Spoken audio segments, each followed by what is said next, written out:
I don't mean to be bragging on myself or nothing like that, but hey, that's just the way it was. That's part of that was part of my life, you know. My name is George Clegg Grayson Jr. My birthday was August 4th, 1921. I was born 1921. I was born in Shreveport, Louisiana, and but I didn't stay there. I moved from there to Chicago, and from Chicago to Detroit. My father's name is the same, George Grayson. He was a minister. My mother, which is my real mother, was Mary Grayson. Her name was Mary Grayson. She died with pneumonia, they say. I was at the age of 3 months.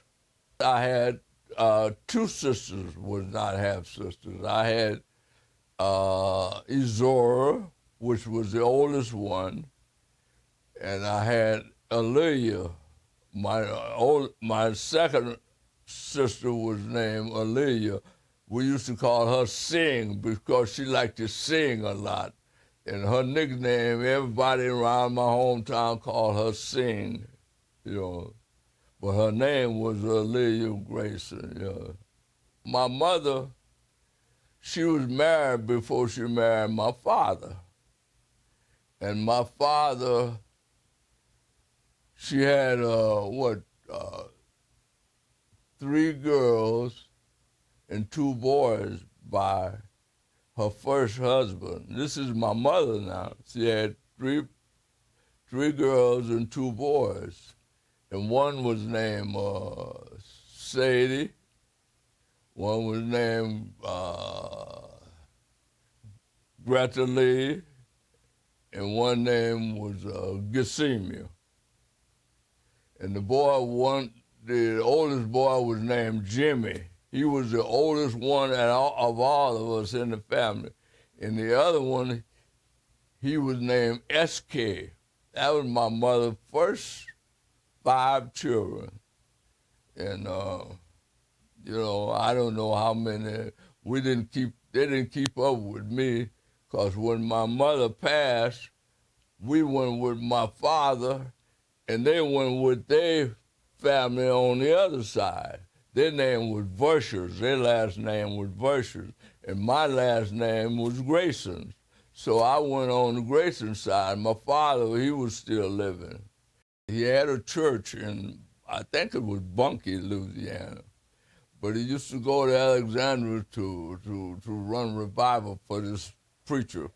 And he met this lady, Miss Dolly Grayson, which was my stepmother. And she was one of the organ piano players. She taught music too. I remember my father's brother, the oldest brother, his name was Jimmy too, Jimmy Grayson. They would come visit us. They lived in Natchitoches, I think, Louisiana, Natchitoches Parish anyway.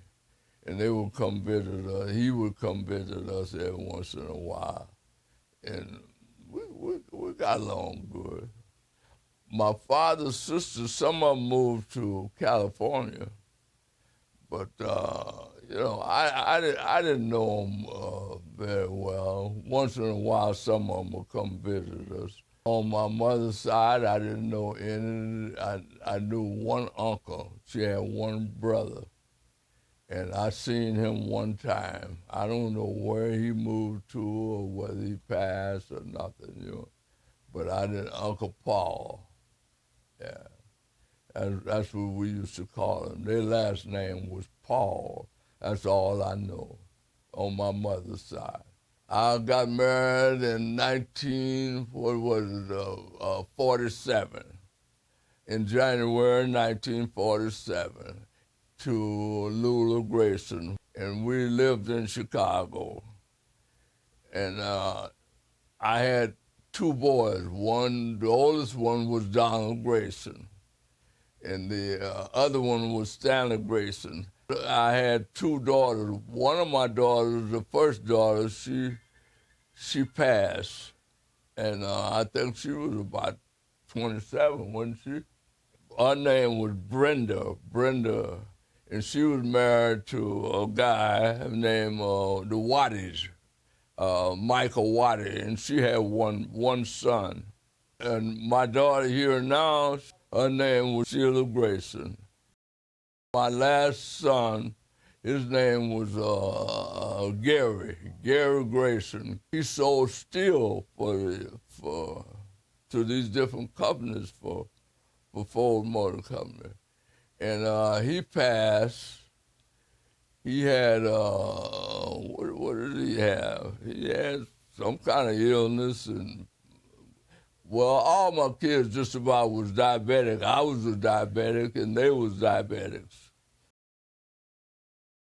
Let me tell you about when I was a little boy coming up. When a little boy I was coming up, I would get up early in the morning. I had a wagon. A lot of people used to have gardens where they make turnip greens, vegetables. And back then, in my hometown, people ate a lot of vegetables. So I would go to their garden early in the morning before I go to school, which was about 5 o'clock in the morning. And I would pick greens, beans, and all. And I had customers that I would bring all these vegetables to the house. I sell them to. Hey, at that time, it didn't cost but a nickel a bag, 5 cents a bag, 10 cents a bag. And I would get so many bags for my customers and, sell them to people. Oh, I was a hustler. Then I had, in the evening, late in the evening, I had a shoe shine box. And had a lot of warehouses and stuff. And I would go around there and collect those white people shoes and shine their shoes. Some of them would bring 4 or 5 pair of shoes. I was kind of likable guy, you know what I mean? And but a lot of them wanted, because I had kept a little change in my pockets, they wanted to borrow money. I said, no, I ain't letting you have no money, It wasn't but a nickel, dime, 15 cents, something like that. I was about 8 years old.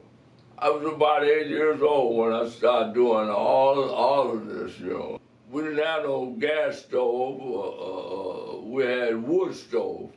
And I had to cut the wood every morning, get up every morning and make the fire for them to fix breakfast, We was Baptists, and we went to church because my father was a minister. He was an assistant pastor at one of the premier churches in Alexandria, True Vine Baptist Church.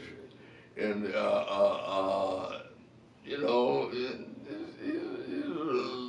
a kind of likable minister, and everybody liked him. And my father lived to 87, I think it was, 87 years old, and he passed. He passed while we were living in this house.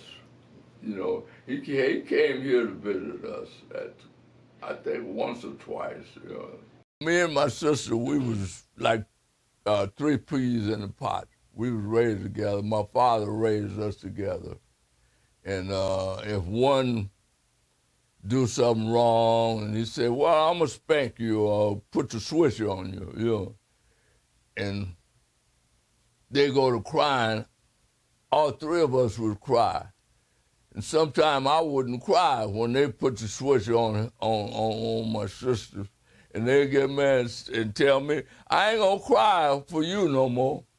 You didn't even cry when Daddy spanked me or did something to me, So, but we got along real good, When I got out of service, I moved to Chicago, and I moved with one of my sisters, the oldest one, Izora.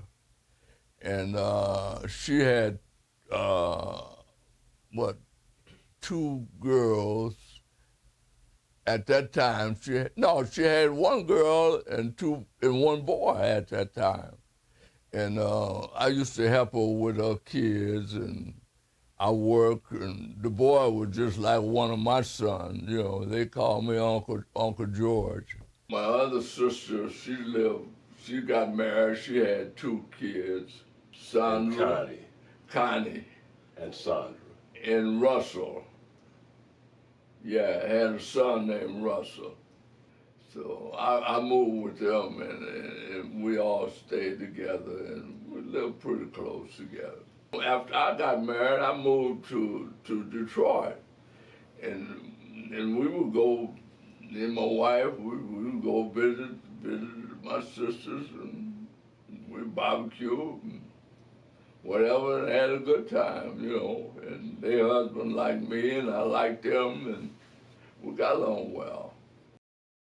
After we got married, my wife's family lived over here. And we used to come over here, and we used to come to these little neighborhoods, and we used to see these little houses, and we say, hey, these nice little houses, and let's buy one. And we put a down payment before we even moved over here. And the reason we bought this house is because at that time we had 2 sons. You know, we had 2 boys, Donald and Stanley. And we said, oh, they got a yard there where they can play. They got a Catholic school over there where they not go right out the back door to the school right behind us. And that's how, and they went over there, and they started going to mass and all that stuff. You know how they do in the Catholic school. And they was on us about getting them baptized. So we asked them about it. You like that church? They said, yeah, we like it over there. So we let them get baptized, you know, over there. That's the school they went to.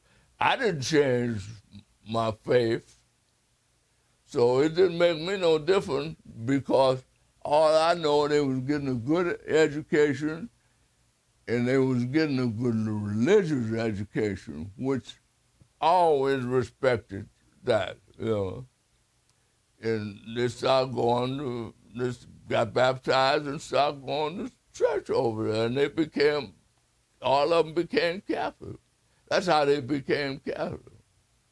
But I let them, my wife and I, we say, hey, if they like it, we like it. A good religious education, and that's what we want them to have. We want them to believe in God. I was worked at Ford Motor Company, and Martin Luther King marched up and down Woodward Avenue, and my union encouraged us to go. You know, I was in the 3rd row, you know, when he marched from the Fox Theater to Cobo Hall. I was in that group, you know. And I never seen so many black people. It scared me. I never seen that many black people. I think it was over 250,000. That's what they estimated was that march, you know, up and down Woodward Avenue with Martin Luther King. It really inspired me to know that in my time that a black man could, which I didn't believe would happen, would become president of the United States, you know. And, you know, it also inspired me when my son Stanley became deputy mayor of New York City. You know, that was one of the most hard felt in my heart that I ever felt in my life, you know. And when they introduced him as a Mal Koch, you know, introduce him as his deputy mayor of New York City.